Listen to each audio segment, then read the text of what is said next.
Hi hello అండి. మనం రెస్టారెంట్కి వెళ్ళినప్పుడు వాళ్ళు బఫేస్లో డిజర్ట్స్ పెడుతుంటారు. అందులో ఒక్కొక్కసారి ఈ పాయసం కూడా పెడుతుంటారు. ఈ పాయసం వాళ్ళది సపరేట్ డిఫరెంట్ టేస్ట్ వస్తుందండి. ఒకలాంటి కోవా టైప్ టేస్ట్ వస్తుందన్నమాట. చాలా టేస్టీగా అనిపిస్తుంది. కొంచెం తిన్నా బాగా రుచిగా అనిపిస్తుంది అన్నమాట. ఆ టేస్ట్ ఎలా వచ్చింది ఏంటి అంటే ఒకసారి వీడియో చివరిదాకా చూడండి, మీకే అర్థమైపోతుంది. పిల్లలు కూడా చాలా చాలా ఇష్టంగా తింటారు ఈ ఫ్లేవర్ తోటి ఉంటే.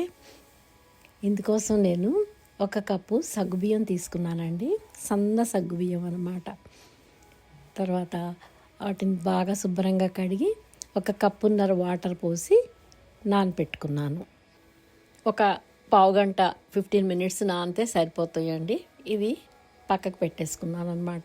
ఈ 1 కప్పు సేమియాకి 1 కప్పు సగ్గు బియ్యానికి కానీ 1/2 లీటర్ మిల్క్ పట్టినాయండి. నాకు థిక్ మిల్క్ 1/2 లీటర్ పట్టినాయి. ముందుగా గిన్నె పెట్టుకొని ఒక చిన్న స్పూన్తో 2 స్పూన్లు నెయ్యి వేసేసి జీడిపప్పు వేయించుకుంటున్నాను. జీడిపప్పు కొంచెం వేగాక కిస్మిస్లు కూడా వేసేసి ఎర్రగా వేయించేసి ప్లేట్లోకి ఒక గిన్నెలోకి తీసుకొని పక్కకు పెట్టుకుంటున్నాను.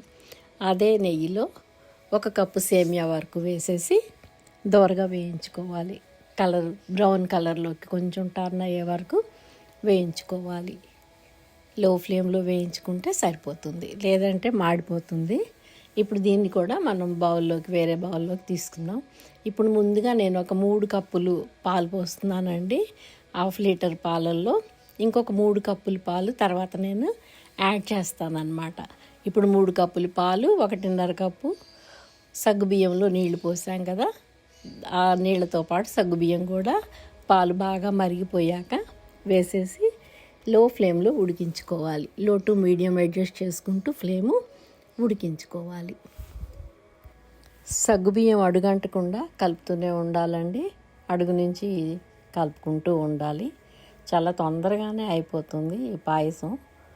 చాలా చాలా బాగుంటుంది. పిల్లలు అయితే మరీ ఇష్టంగా తింటారనమాట. మనకి ఏదైనా బయట నుంచి స్వీట్స్ కాకుండా స్వీట్స్ కొనుక్కోవాలి అనుకున్నప్పుడు ఇలా చేసి చూడండి. ఎవరైనా గెస్ట్లు వచ్చినా కానీ చాలా బాగుంటుంది.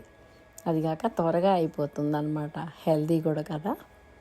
ఇప్పుడు సగ్గుబియ్యం కొంచెం ఉడికిపోవాలండి. సగ్గుబియ్యం 3 వంతులు ఉడికిపోయాక మనం వేయించి పక్కకు పెట్టుకున్నాం కదా సేమియా, ఆ సేమియా కూడా వేసేసుకోవాలి. ఇప్పుడు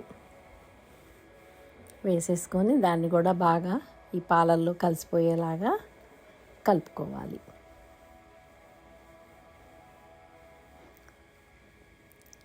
చూడండి అయిపోయింది కదా, బాగా ఉడికిపోయింది. సగ్గుబియ్యం సేమియా కూడా ఉడికిపోయింది. ఒక 2-3 పొంగులు రానివ్వాలండి.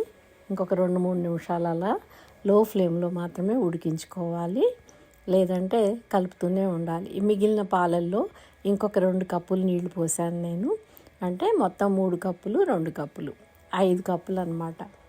ఈ నీళ్ళు కలిపిన పాలు పోసేసి మళ్ళీ ఒక 2-3 నిమిషాలు మరగనివ్వాలి. ఇలా మనం నెమ్మదిగా కలుపుతూ ఇంకో 2-3 నిమిషాలు అలా ఉడికించుకోవాలండి. కొంచెం దగ్గర పడుతుంది కదా, అప్పుడు మనం షుగర్ తీసుకోవాలి. 3/4 కప్పు షుగర్ వేస్తున్నానండి నేను. 1 కప్పు సేమియా, 1 కప్పు సగ్గు బియ్యానికి కాను 3/4 కప్పు వేస్తున్నాను. కొంచెం మేము స్వీట్ తక్కువే తింటామండి. స్వీట్ ఎక్కువ తినేవాళ్ళు అనుకుంటే మాత్రం 1 కప్పు నిండా షుగర్ యాడ్ చేసుకోవచ్చు. ఇందులో నేను స్పెషల్ ఇంగ్రీడియంట్ అని చెప్పాను కదా, దీనికి ఆ కోవా ఫ్లేవర్ వచ్చేది అనేసి, అది కూడా ఇప్పుడు మనం వేసుకోవాలండి. అదేంటో కాదండి, ఇప్పుడు ముందుగా మనం 3/4 కప్పు షుగర్ అయితే నేను యాడ్ చేస్తున్నాను. వేసి షుగర్ కూడా కలిపేసి ఒక 2 నిమిషాల పాటు అలా ఉడికించుకోవాలి. అలా ఉడికిపోయాక స్పెషల్ ఇంగ్రీడియంట్ అని చెప్పాను కదా, అది కండెన్స్డ్ మిల్క్ అండి. కండెన్స్డ్ మిల్క్ ఒక 2 స్పూన్లు, అదే మిల్క్ మెయిడ్ అంటారు కదా, దాన్ని ఒక 2 స్పూన్లు ఇందులో యాడ్ చేస్తున్నాను. ఇది యాడ్ చేయటం వల్ల ఫ్లేవర్ చాలా చాలా అద్భుతంగా ఉంటుందండి. తర్వాత నేను వేసిన 3/4 కప్పు కానీ కండెన్స్డ్ మిల్క్లో కూడా చాలా స్వీట్ ఉంటుంది కదా, అది కూడా యాడ్ అయ్యి మంచి టేస్ట్ వస్తుందన్నమాట. మీరు కూడా ఇలా ట్రై చేసి చూడండి. ఇలా ఒక 2 స్పూన్లు కండెన్స్డ్ మిల్క్ వేసేసి చివరిగా అన్నమాట, ముందు వేయొద్దండి, లాస్ట్లోనే వేయాలి. ఇది ఈ ఫ్లేవర్ కోసం చాలా చాలా బాగుంటుంది. ఇలా ఒక 2 నిమిషాలు అలా మరిగిపోయాక మనం ఇలాచీ పౌడర్ కొంచెం వేసేసి జీడిపప్పులు అవన్నీ వేసేసి గార్నిష్ చేసుకోవాలి.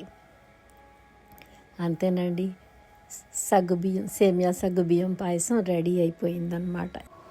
ఒకసారి ఈ ఫ్లేవర్తో ట్రై చేసి చూడండి, అద్భుతంగా ఉంటుంది. ఈ వీడియో నచ్చితే లైక్ చేయండి, మీ ఫ్రెండ్స్కి ఫ్యామిలీ మెంబర్స్ అందరికీ షేర్ చేయండి. మా ఛానల్ సబ్స్క్రైబ్ చేసుకొని వాళ్ళు ఉంటే సబ్స్క్రైబ్ చేసుకోండి. మరో మంచి వీడియోతోటి మీ ముందుకు వస్తాను. బాయ్, మీ కపిల.